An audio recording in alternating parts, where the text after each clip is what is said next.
Hi, I'm Steve Monkley. Today I'm going to show you how to make delicious EasiYo yogurts using this EasiYo yogurt maker designed for commercial kitchens. First, pour room temperature water into the outer pot of the yogurt maker and fill to the line. You don't want chilled or hot water, just room temperature. Take the inner pot and pour room temperature water to 1/3 of the pot. Then whisk the whole bag of EasiYo yogurt base. I'm using the unsweetened grease starch, but it's the same method for all EasiYo yogurt products. Mix thoroughly and make sure you're using the right size bag for your maker.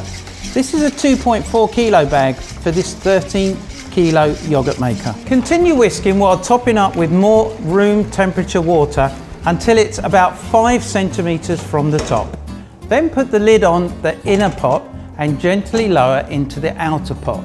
If you've added the correct amount of water, it should not overflow. The larger size pots are heavy and you may need some help in doing this. Now just plug in the EasiYo yogurt maker and press the red start button. It's as easy as that. Now I'm going to leave it to set for 8 to 12 hours and then I'll move the inner pot and refrigerate until chilled. In the meantime, here are a couple of quick tips. Don't start the yogurt maker without water in the outer pot. Make sure your yogurt maker is positioned in an area where temperatures do not fluctuate, away from cold, drafty or hot areas, as this could affect the water temperature. After 8 hours, the yogurt was set beautifully, and I then chilled it for a couple of hours in the fridge.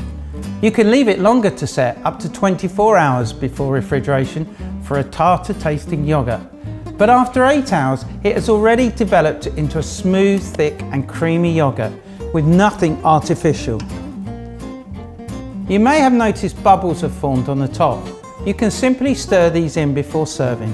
Here are some examples of how to enhance and present the EasiYo yogurt product with muesli, fruit, nuts, puree and some fruit toppings. EasiYo, just give it a go.